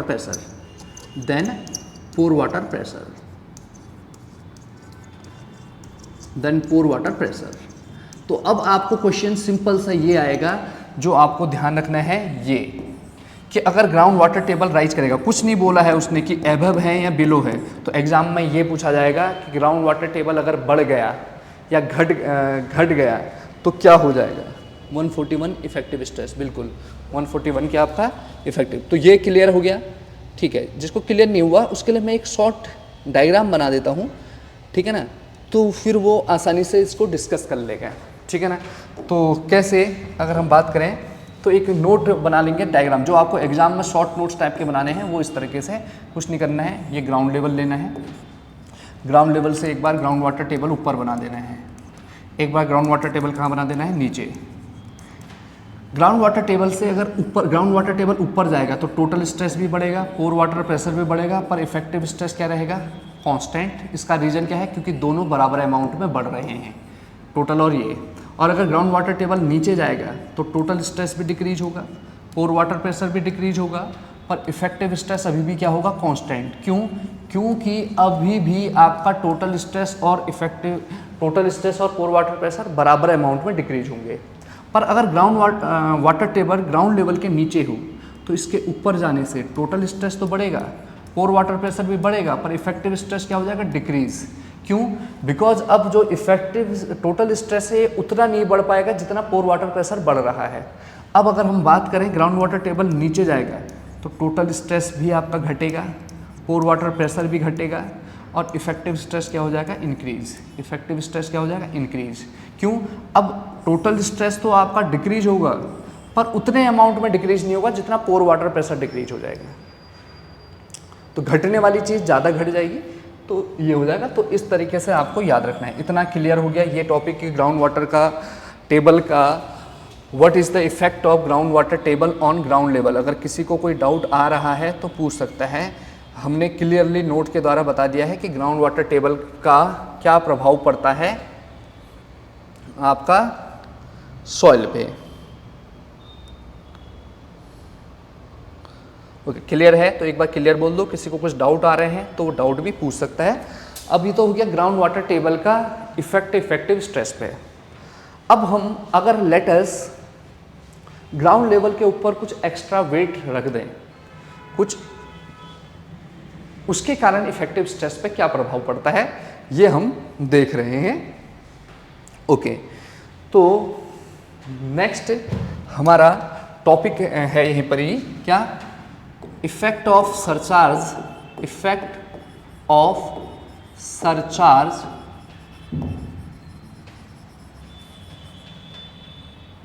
on effective stress, यानी इफेक्टिव स्ट्रेस पे सरचार्ज का क्या प्रभाव पड़ता है। यानी कि सबसे पहले तो बात करते हैं कि व्हाट इज सरचार्ज। सबसे पहले तो सरचार्ज है क्या, उसके बाद बात करेंगे इसका प्रभाव क्या होता है। तो सरचार्ज क्या है, इसको हम ओवरबर्डन प्रेशर भी बोल सकते हैं, ओवरबर्डन प्रेशर भी बोल सकते हैं। सरचार्ज क्या है, extra weight in per unit area, in per unit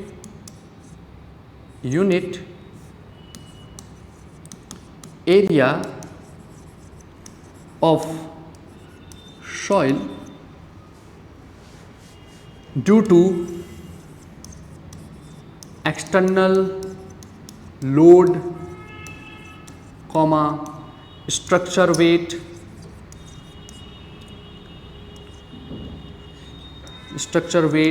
machine weight, etc. इनके कारण जो extra weight in per unit area of soil due to external load, structure weight, etc. इसके कारण होता है सरचार्ज। जैसे मैं बात करता हूँ, ये आपका ग्राउंड लेवल है, इस ग्राउंड लेवल के ऊपर मैंने एक क्या कर दिया, सपोज एक बिल्डिंग तैयार कर दी। अब इस बिल्डिंग का जो टोटल वेट है सपोज कितना है, 10,000 किलो न्यूटन मान लेते हैं। अब ये जो ग्राउंड लेवल है, इसमें जो आपका प्लॉट है जिसके ऊपर आप मीन्स की कुछ कंस्ट्रक्शन करना है, इस प्लॉट का एरिया मान लो सपोज मान लेते हैं 10 × 10 मीटर है, 10 × 10 मीटर का ये प्लॉट है। तो इस पर्टिकुलर ग्राउंड लेवल पे अगर मैं आपसे पूछूं कि प्रेशर क्या हो जाएगा, इसी प्रेशर की इंटेंसिटी को क्या बोला जाता है, सरचार्ज इंटेंसिटी। क्या बोला जाता है आपका, सरचार्ज इंटेंसिटी। इस सरचार्ज इंटेंसिटी को दिखाने के लिए वर्ड क्या होता है आपका, Q। तो Q इक्वल टू क्या हो जाएगा, वेट अपॉन पर यूनिट एरिया। जैसे वेट कितना है, 10,000 किलो न्यूटन, कितने एरिया में लग रहा है, 10 × 10 यानी कि 100 मीटर स्क्वायर में। तो 0 0 0 0 तो कितना आ जाएगा, 100 kilo newton per metre square.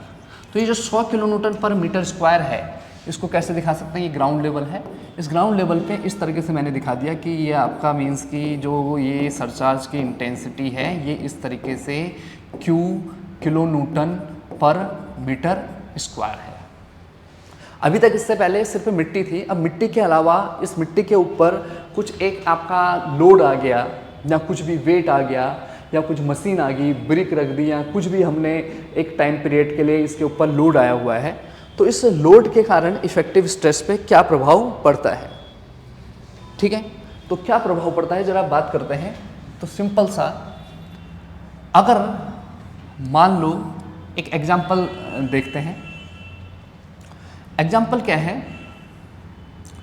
कि इस पर्टिकुलर डेप्थ में, h डेप्थ में अगर मैं इफेक्टिव स्ट्रेस निकालूं, एग्जांपल क्या, सिंपल सी बात करते हैं। ये ग्राउंड लेवल है, इसका यूनिट वेट गामा है, इसका यूनिट वेट क्या है आपका, गामा है, यानी कि ये पार्शियली सैचुरेटेड है। मैं ग्राउंड वाटर टेबल ऐसा कुछ नहीं दिखा रहा हूँ। तो अगर मैं आपको टोटल स्ट्रेस की बात करूँ, तो टोटल स्ट्रेस क्या हो जाएगा, देखो ऊपर से इतना स्ट्रेस तो आ ही रहा है, ये भी स्ट्रेस ही है क्योंकि kilo newton per metre square है, यानी सरचार्ज इंटेंसिटी है 10,000 kilo newton per metre square में। तो इतना स्ट्रेस तो डेवलप हो ही रहा है स्ट्रक्चर के वेट के कारण ग्राउंड लेवल पे। तो अगर हम एट ग्राउंड लेवल की बात करें, तो एट ग्राउंड लेवल अगर मैं टोटल स्ट्रेस की बात करूं, तो टोटल स्ट्रेस कितना हो जाएगा, Q के बराबर। किसके बराबर हो जाएगा, Q kilo newton per metre square के बराबर। और अगर एट H डेप्थ देखूं, H डेप्थ पे, तो सिग्मा इक्वल टू Q तो आ ही रहा है ऊपर से इतना वेट, और गामा इंटू कितना हो जाएगा, H हो जाएगा। गामा इंटू क्या हो जाएगा आपका, H हो जाएगा, ठीक है। तो पोर वाटर प्रेशर तो कुछ आएगा नहीं, पोर वाटर प्रेशर कितना हो जाएगा, ग्राउंड लेवल पे भी 0 होगा ये। तो ये टोटल स्ट्रेस इतना हो जाएगा। इफेक्टिव स्ट्रेस भी क्या हो जाएगा, किस तरह से होगा, एक क्वेश्चन की बात करते हैं, एक क्वेश्चन करते हैं इसको समझने के लिए। एग्जाम्पल लेते हैं। एग्जाम्पल क्या है, वो बोल रहा है कि एक आपका ग्राउंड लेवल है, यहाँ से सपोज 5 मीटर पे आपका ग्राउंड वाटर टेबल है, इसमें हमारा एक सरचार्ज लोड लग रहा है ग्राउंड लेवल पे, और वो कितना लग रहा है, suppose Q equal to 50 kilo newton per metre square लग रहा है। तो बताइए 8 मीटर नीचे, 8 मीटर पे ग्राउंड लेवल से 8 मीटर डेप्थ पे टोटल स्ट्रेस क्या होगा, पोर वाटर प्रेशर क्या होगा और इफेक्टिव स्ट्रेस क्या होगा। साथ ही हमें पूछा जा रहा है कि तीनों के डायग्राम भी बनाओ। इस सेक्शन पे आपको पूछा जा रहा है, तो कुछ नहीं करना है। अगर मैं यहाँ पर एक टेबल बनाऊँ, सबसे पहले यहाँ पर लेवल बात कर लेते हैं, यहाँ पर बना देते हैं लेवल, और यहाँ पर टोटल स्ट्रेस, यहाँ पर पोर वाटर प्रेशर, यहाँ पर इफेक्टिव स्ट्रेस।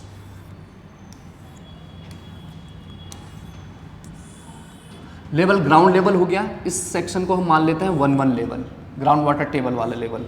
एक आपका यहाँ पर इसको ले लेते हैं आपका एट 8 मीटर पे, इसको 1-1 लेवल में XX लेवल ले लो, जो XX लेवल, ठीक है। तो सबसे पहले ग्राउंड लेवल की बात करें। ग्राउंड लेवल पे आपका सिग्मा कितना हो जाएगा। देखो ग्राउंड लेवल पे अगर ये ओवरबर्डन प्रेशर नहीं होता तो ग्राउंड लेवल पे क्या होता है 0, पर अभी 50 kilo newton per metre square आ रहा है तो 50 kilo newton per metre square आ जाएगा। पोर वाटर प्रेशर ग्राउंड लेवल से ऊपर कुछ पानी है नहीं तो 0, तो इफेक्टिव स्ट्रेस इक्वल टू सबको पता ही है total stress minus pore water pressure, तो 50 में से 0 घटाएंगे तो कितना आ जाएगा 50 kilo newton per metre square. अब अगर हम बात करते हैं ग्राउंड वाटर टेबल पे, ग्राउंड वाटर टेबल पे सपोज ये सॉइल है, इसका unit weight 18 kilo newton per metre cube है। ग्राउंड वाटर टेबल से नीचे सॉइल डेफिनेटली सैचुरेटेड हो जाएगी और इसका saturated unit wait 20 kilo newton per metre cube दिया हुआ है, ठीक है। तो ग्राउंड वाटर टेबल पे अगर हम बात करें तो कितना हो जाएगा, देखो 50 तो ऊपर से आ ही रहा है, 50 तो आ ही रहा है, प्लस अब जो ये मिट्टी का वेट है और जो कितनी हाइट में लगा हुआ है तो 18 × 5, तो 18 × 5 मीन्स 90, 90 × 5 कितना हो जाएगा 140 kilo newton per metre square. क्या अभी भी ग्राउंड वाटर टेबल से ऊपर कुछ पानी है? नहीं है, तो बिना पानी के तो पोर वाटर प्रेशर लगेगा नहीं, तो ये 0 हो जाएगा। तो इफेक्टिव स्ट्रेस अगेन कितना हो जाएगा 140 kilo newton per metre square ही हो जाएगा। पर अगर अब हम इस सेक्शन की बात करते हैं, कौन से XX सेक्शन की, तो XX सेक्शन की, तो XX सेक्शन पे हमारा 50 kilo newton per metre square तो आएगा ही, प्लस क्या आएगा ये 18 × 5 यानी कि मिट्टी का वेट 18 × 5, प्लस ये सैचुरेटेड सॉइल है 20 × अभी कितना मीटर होगा 3 मीटर, तो 20 × 3 20 × 3, तो कितना हो जाएगा 50 + 90 140, सॉरी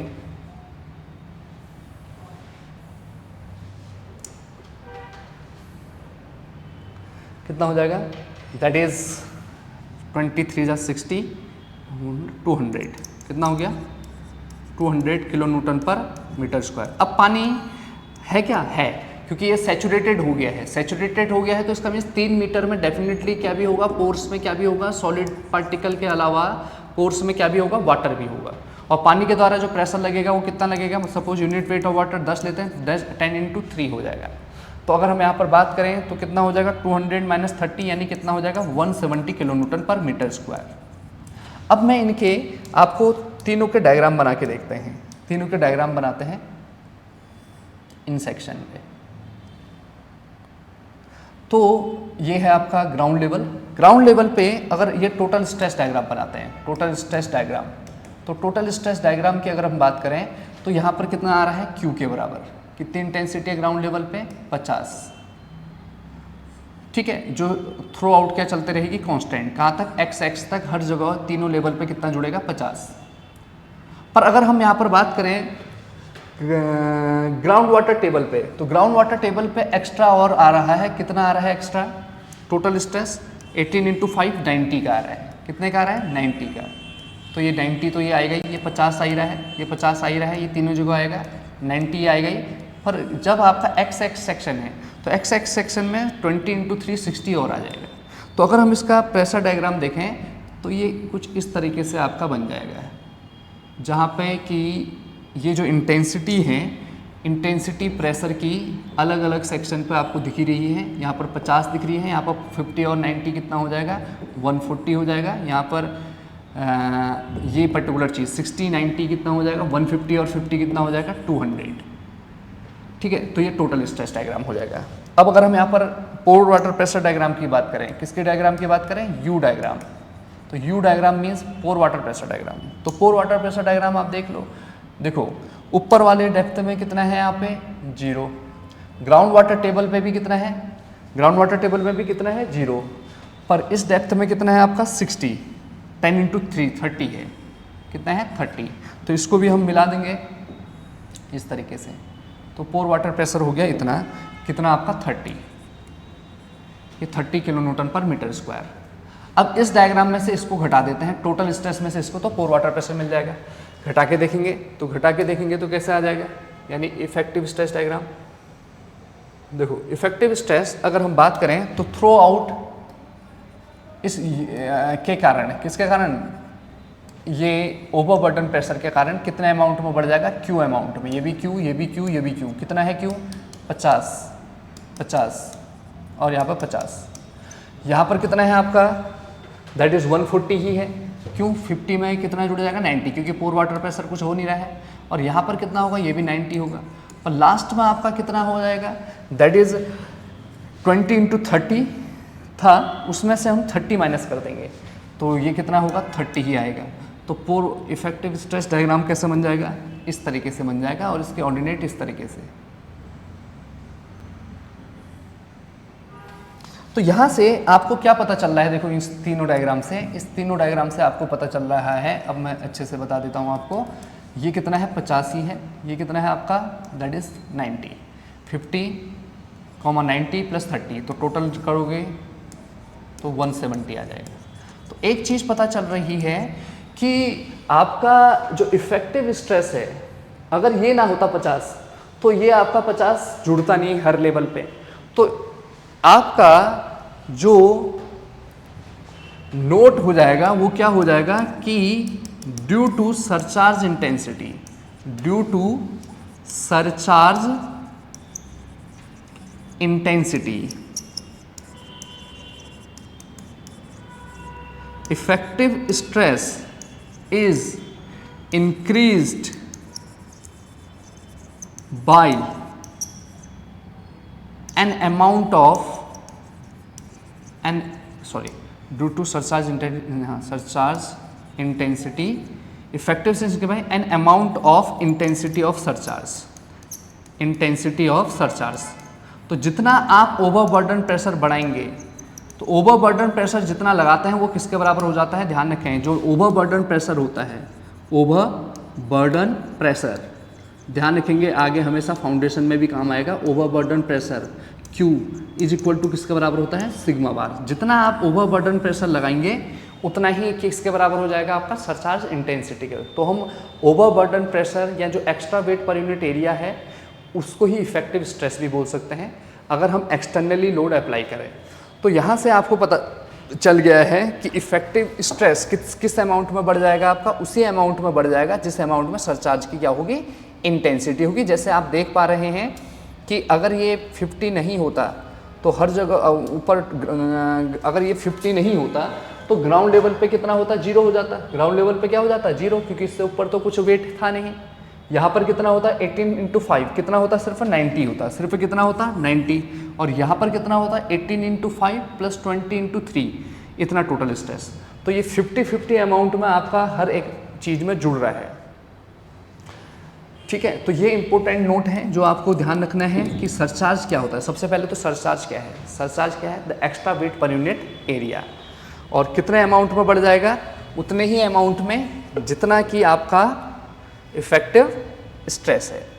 तो किसी को कोई डाउट है टॉपिक से या कुछ पूछना चाहता है अभी तक, तो हम अब नेक्स्ट क्लास में देखेंगे कैपिलरी एक्शन। क्या देखेंगे, आपका effect of capillarity on the effective stress, और कुछ ऑब्जेक्टिव क्वेश्चंस को करेंगे, और जो आपके डाउट होंगे उसको भी हम सॉल्व करेंगे, और competitive exam point of view से इसको देखेंगे कि कैपिलरी, तो इफेक्ट ऑफ कैपिलरिटी और कैपिलरिटी फिनोमिना को समझेंगे। किसी का कोई डाउट है अभी तक तो पूछ सकते हैं एक बार मुझसे।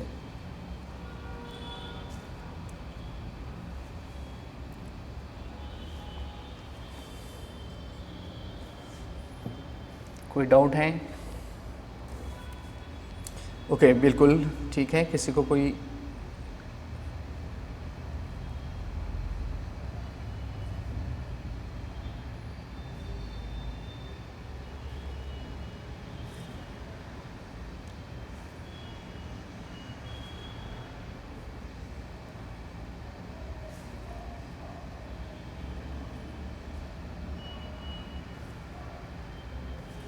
ओके, सो किसी के कोई डाउट नज़र नहीं आ रहे हैं, सब क्लियर हैं बोल रहे हैं। Okay, thank you all. Radhika, Anil Kumar, अभी कल को और इसको रैप अप करेंगे हम नेक्स्ट क्लास में कि किस तरह से क्वेश्चन है, और न्यूमेरिकल को करेंगे तो क्लियर। ओके, अनिल कुमार, राधिका, नेहा सब क्लियर हैं बोल रहे हैं। ओके, ठीक है।